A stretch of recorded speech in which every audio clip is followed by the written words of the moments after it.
car loan crisis, what you can do to avoid falling behind. So what's behind this? Experts point to higher borrowing costs, rising car prices, and unsteady employment. Repossessions for less expensive vehicles. Consumer spending is up, the stock market is going in the right direction, but when you focus in on the road, the numbers tell a different story. $65,000 trucks are being sold for 15 to 20 grand right now, and the wild part is, your local dealer will never say a word about it. The same $65,000 Ford F-150, Lariat or Ram 1500 Limited, they'll happily strap you to for $800, $900, even $1,200 a month is sitting on a different lot, with the same engine, same trim, and sometimes lower miles, for less than half the price. In 2024 alone, over 1.7 million vehicles were yanked out of driveways and hauled away in the middle of the night. A massive chunk of those weren't beat-up econo boxes. They were high-trim pickup trucks, luxury workhorses that families stretched way too far to afford.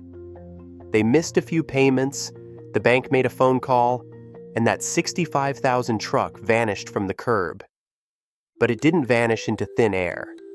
It moved into a system nobody talks about, the repo pipeline. Here's what the dealer hopes you never figure out. Those trucks don't all go back to franchise lots with balloons and salesmen. They flow into quiet credit union sales, bank repo channels, and government auctions where the sellers aren't trying to make a killing. They are just trying to get their money back and move on. That's where you see the $65,000 truck with a clean title crossing the block for $22,000, $18,000, sometimes even $15,000, if you know where to stand and how to play the game. So why is there a whole shadow market of trucks your bank and your dealer pretend doesn't exist?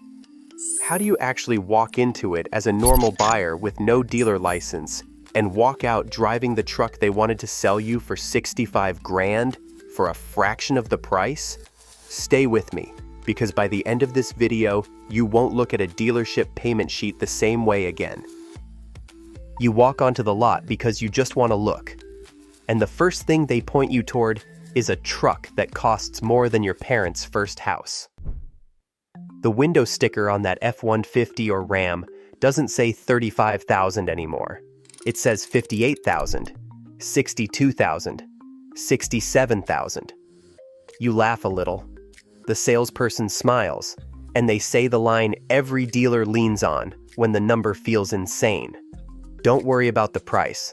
Let's talk about the payment. That's how people get trapped. Over the last few years, a huge number of buyers signed up for truck payments at exactly the wrong moment. Prices were still at post-pandemic highs. Inventory was tight. Interest rates were the highest they'd been in more than a decade. And instead of waiting, people stretched. The average new car payment blew past $700 a month. On a $65,000 truck with lousy credit and a long term, you weren't talking $700. You were talking 4 digits. $1,000, $1,100, $1,200 a month for 6 or 7 years. On paper, it feels doable.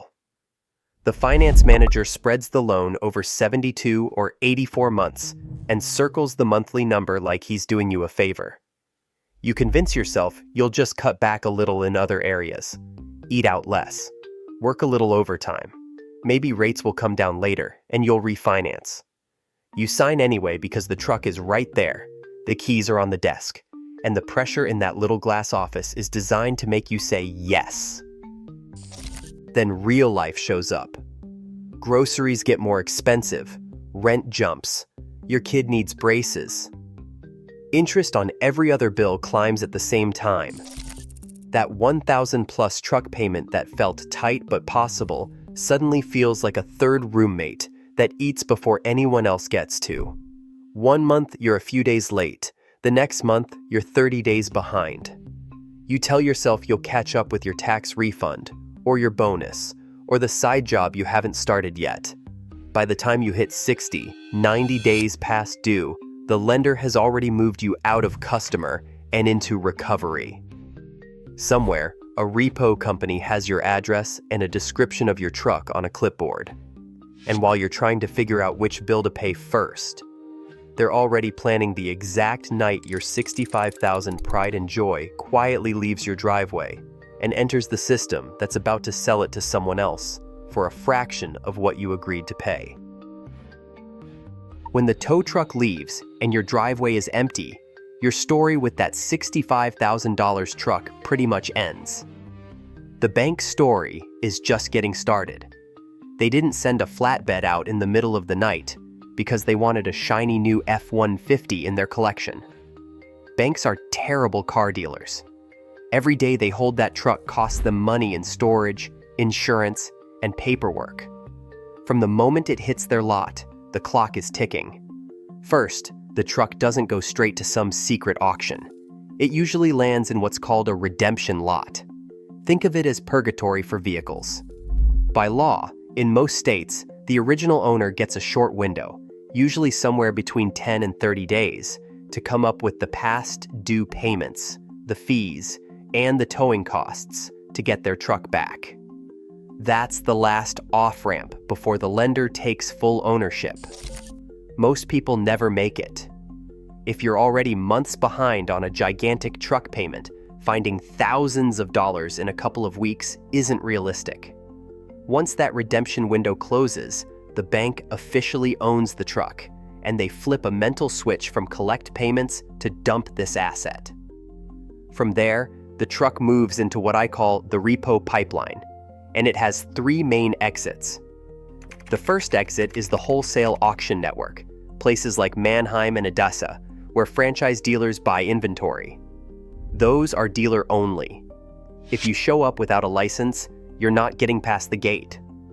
The second exit skips wholesale entirely.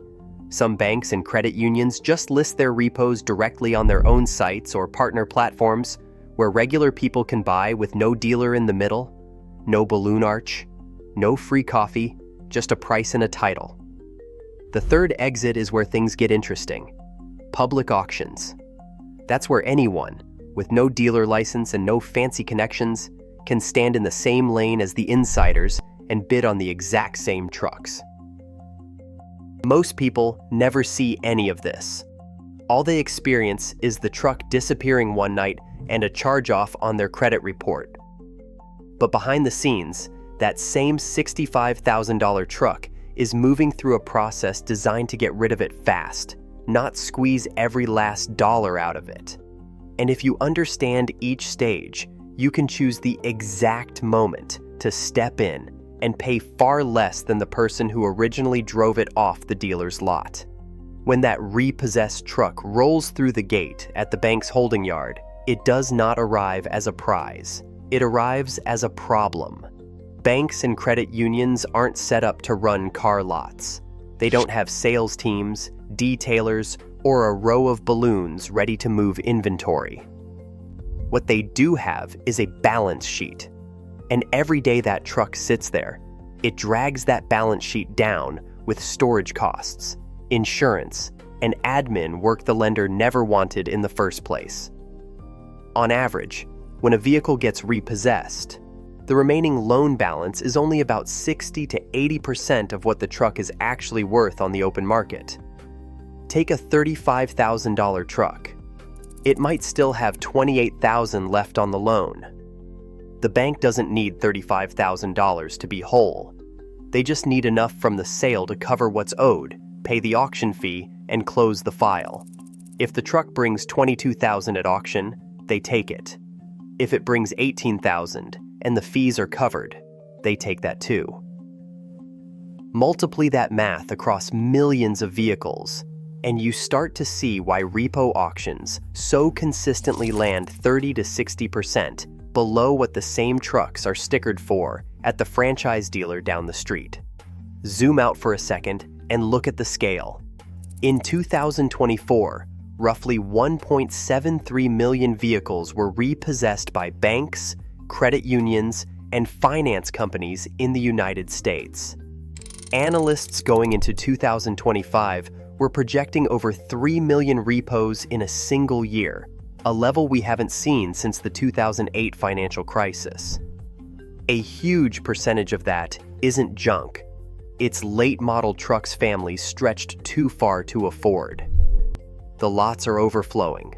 The lenders are motivated. And every one of those trucks is a liability they're legally obligated to liquidate. That urgency is what creates the window where a $65,000 truck can realistically cross the block in the high teens or low 20s. If you know how to step into the system designed to make it disappear from their books as fast as possible. Before we go deeper into the exact sites and auctions where these trucks show up, there's one more thing you need if you want to actually win long-term with a deal like this. You don't just want a cheap truck, you want the right truck. If you haven't already, grab my free ebook, Avoid These 17 Cars in 2026. It walks through the specific models and brands most likely to nuke your budget with repairs and depreciation so you don't save $10,000 at the auction and lose it all in the shop 3 years later. Up to this point, the repo pipeline has sounded a little abstract. Banks, auctions, liquidation. Let's get concrete because there are 4 actual doors you can walk through as a normal buyer to tap into this system. No dealer license, no secret handshake, just you, a screen, and a truck the industry would really prefer you never saw at that price. Door number 1 is credit unions. All over the country, credit unions quietly list their repossessed vehicles directly to the public. Sometimes it's on their own website, sometimes through a partner platform called CU Auctions. Credit unions are member-owned nonprofits. They hate sitting on vehicle inventory even more than banks do. Their goal is to get that truck off the books and clear the loan, not maximize profit per unit. That's why you'll see clean title trucks posted at asking prices already 20 to 40% below Kelley Blue Book private party value, often with maintenance records attached. A site called repofinder.com aggregates a lot of these listings and connects you straight to the lender. No middleman fee, no dealer markup in the chain. Door number 2 is Copart's Bank Repo channel. You probably know Copart as the salvage auction where wrecked cars go to die, but they also run a separate lane dedicated to bank repos with clean titles. Membership is around $200 a year, and you do not need a dealer license to register. Once you're in, you'll see late-model trucks that regularly close 30 to 55% below retail book value. SCA Auction is door number 3. It operates on the same basic idea: public registration, a dedicated repossession category, and a constant flow of trucks coming in from lenders who just want them gone. Door number 4 is the one almost nobody talks about: the GSA fleet auctions at autoauctions.gsa.gov. This is where the federal government sells surplus and repossessed vehicles, including a steady stream of pickup trucks, directly to the public. GSA trucks are especially interesting because they are maintained on strict manufacturer schedules. Independent tracking of GSA auction results has found savings in the 40 to 60% range below equivalent retail prices on trucks. Between these 4 doors, credit union repos, Copart, SCA, and GSA, you are looking at thousands of trucks a week, moving quietly through a system that was never designed with you in mind. It was designed to keep banks and the government from drowning in inventory. Your job is just to step through the right door at the right time. Standing in a lane full of trucks you can't believe are that cheap is the fun part. The part that actually makes you money happens long before you ever hear an auctioneer's voice. If you want to turn a $65,000 truck into a $20,000 win and not a $20,000 mistake, you build a file on that truck before you even think about bidding. This isn't optional. Every legitimate repo or auction listing will show you the vehicle identification number, the VIN. That string of characters is the truck's entire life story. You take that VIN and run it through the National Insurance Crime Bureau database to make sure it isn't stolen. Then you pay for a proper history report, Carfax, or AutoCheck. For $20 to $40, you see title history, reported accidents, odometer readings, flood or fire damage, and any liens that have followed that truck around. If the report doesn't line up with the photos or the description, you don't argue. You walk. Next, figure out what the truck is actually worth in the real world, not in dealer fantasy land. Pull up Kelley Blue Book, Edmunds, and Nada, and look at private party value, not dealer retail. Private party is what a smart buyer pays a smart seller in a driveway. That number is your anchor. Then you build your all-in cost. If you win the bidding at $18,000 and the auction has a 10% buyer's premium plus a $500 title and dock fee, your real cost is $20,300 before you ever put fuel in it. You know that number before you raise your hand. For anything over $10,000, add a mobile mechanic inspection. For $100 to $200, a local tech walks that truck, pulls codes, checks for hidden body damage, and tells you if you're about to score or about to inherit someone else's nightmare. You can do everything right on paper and still blow the deal in 10 seconds if you are not ready for what a repo auction actually feels like. It is not calm. It is not slow. Whether you are standing in a lane with 100 people or watching an online timer spin down, the entire environment is designed to make you forget your plan and chase the truck. The numbers climb, the bids jump in weird increments. Somebody across the room keeps bumping your offer, and suddenly the research you did at your kitchen table does not feel as real as the fear of losing the one you came for. The biggest mistake buyers make at these auctions is not missing some hidden mechanical issue. It is bidding against their own homework. You walked in with a maximum number built on market value, condition, and total cost of ownership. That number is the only number that matters. But when the truck you have been watching all week creeps up toward your ceiling and the guy next to you raises his paddle, something flips in your brain. You start telling yourself stories. It is only $500 more. I already paid for the Carfax. I drove 2 hours to get here. Letting the truck go feels like losing. It isn't. Exceeding your maximum is the only way to actually lose at a repo auction.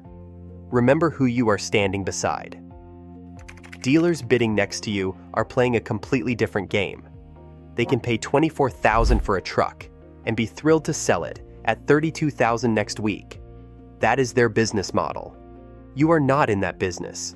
For you, paying just a little bit more can erase every dollar of savings you came here to capture and put you right back in retail territory at an auction that was supposed to pull you out of it. So you write your maximum bid down before the auction starts. You make it real and fixed before the room gets loud. And when the price ticks $1 over that line, you walk away clean. In a repo market where more than 1 million vehicles cycle through in a year, and platforms like Copart and SCA add new inventory every week, there is no last truck. The listings you are staring at are being replaced constantly by new repos coming into the system. The people who win in this environment are not the ones who grab the first truck that feels good. They are the ones patient enough to let the bad deals pass and disciplined enough to only pounce when the math and their maximum line up. Let's put real trucks and real numbers on the table. A 2022 Ford F-150 XLT Super Crew with the 3.5-liter EcoBoost and around 38,000 miles carries a private party value in the mid-30s. At a dealer, especially a certified pre-owned, you're staring at high 30s to low 40s on the windshield. At a credit union repo sale, that same truck typically opens in the low 20s and regularly closes between the mid-20s and high 20s. Add the buyer's premium and a few hundred in fees, and your all-in cost lands in the high 20s to low 30s. You've just saved thousands versus the dealer on the exact same truck. Push it up a trim level. A 2022 F-150 Lariat with the 501A package sits on a dealer lot at roughly $50,000. That same truck, repossessed and run through a bank auction lane, routinely crosses the block in the low to mid-30s. Slide over to Ram, a 2021 Ram 1500 Limited, with a retail sticker north of $65,000, when new is showing up at Repo auctions with under 40,000 miles at closing prices in the mid-30s to low 40s.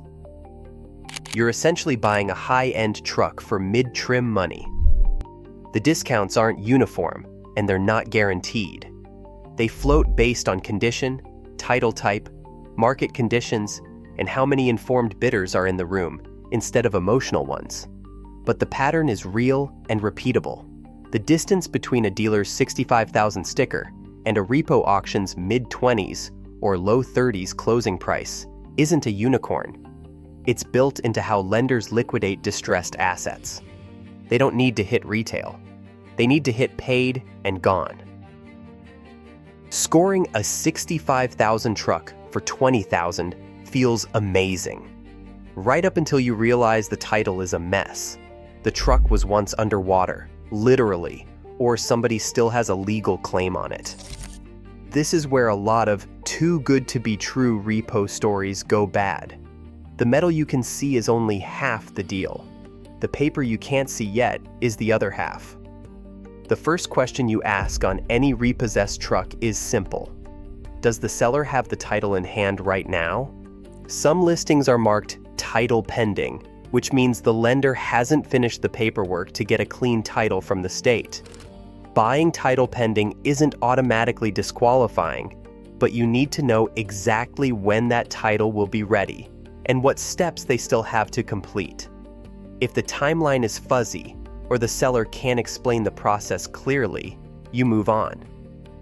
Next, you look at the kind of title you're actually buying. A clean title means the truck has never been declared a total loss. A salvage title means it was totaled at some point. A rebuilt title means it was salvaged, then repaired and inspected to get back on the road. Repo vehicles can be any of these. Banks usually finance clean title trucks, but title washing, running a salvage vehicle through another state to bury its history, is more common than most buyers want to believe. That's why the history report isn't a suggestion. It's your only defense against a truck that looks perfect and carries a past that will wreck its resale, its insurability, or both. Finally, you make sure nobody else still owns a piece of what you're buying. The lender selling the truck should be clearing their lien as part of the sale, but should is not good enough when you're writing a 5-figure check. You get written confirmation that the lien will be released and that you're receiving a title with no other financial claims attached. If there's any hesitation, any missing paperwork, any "we'll sort that out later," you treat it like a warning siren. A true repo win is not just a cheap $65,000 truck on your driveway. It's a truck with a clean, properly transferred title, no hidden history, and no one else's debt attached to it. Before we wrap this up, remember, saving money on the front end is only half the game. The truck you buy today still has to be the truck you want to own 5 years from now. That's exactly why I put together my free ebook, Avoid These 17 Cars in 2026. If you haven't grabbed it yet, hit the link in the description. It walks through the models most likely to blow up your budget with repairs and depreciation, so the truck you steal at auction doesn't turn into the one that quietly drains your bank account later. You're back on that dealership lot again, standing in front of the same $65,000 truck, with the chrome wheels and the market adjustment sticker glued to the window. The salesperson is still smiling. The numbers on the payment sheet still say $800, $900, maybe $1,200 a month for the next 6 or 7 years. Nothing about that world has changed.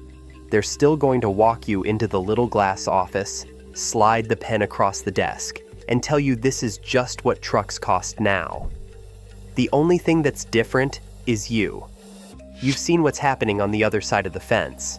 Because while that dealer is rehearsing their payment speech, there is a repo lot, a credit union lane, a bank auction, or a GSA sale where that same class of truck is about to cross the block for half of what they're asking you to pay. Somewhere in the last year, someone stretched too far for a truck, just like the one in front of you, hit the wall on those payments, and had it quietly pulled out of their driveway. That truck didn't disappear. It entered the system you now understand: recovery, redemption, liquidation. It flowed into one of 4 doors regular people can walk through, got listed with a VIN you can check, a history you can read, and a starting bid that looks insane if all you've ever seen is dealer retail. So the next time someone hands you a payment sheet and tells you, "This is just the market," you get to decide whether that's true for you. You can sign their number, carry that debt for most of a decade, and hope nothing blows up along the way. Or you can go home, open a laptop, and start pulling VINs on trucks sitting on lots your bank and your dealer hope you never discover. If you're going to step into that world, do it the right way. Use the tools we talked about. Be ruthless with your maximum bid. Walk away from anything with a sketchy title or a story that doesn't add up. Let the bank's urgency work for you instead of against you. And before you chase any specific truck, repo, or retail, do yourself one more favor. Make sure the model you're about to commit to isn't one of the long-term disasters hiding in this market. That's exactly why I put together my free ebook, Avoid These 17 Cars in 2026. If you haven't grabbed it yet, hit the link in the description. It'll show you which trucks and SUVs are most likely to nuke your budget with repairs and depreciation, so the deal you're hunting today doesn't turn into regret 3 years from now. Now that you know where these 65,000 trucks actually go when they disappear from somebody else's driveway, the only real question left is this: are you still going to sign the payment they put in front of you? Or are you finally going to walk through the side door they never talk about?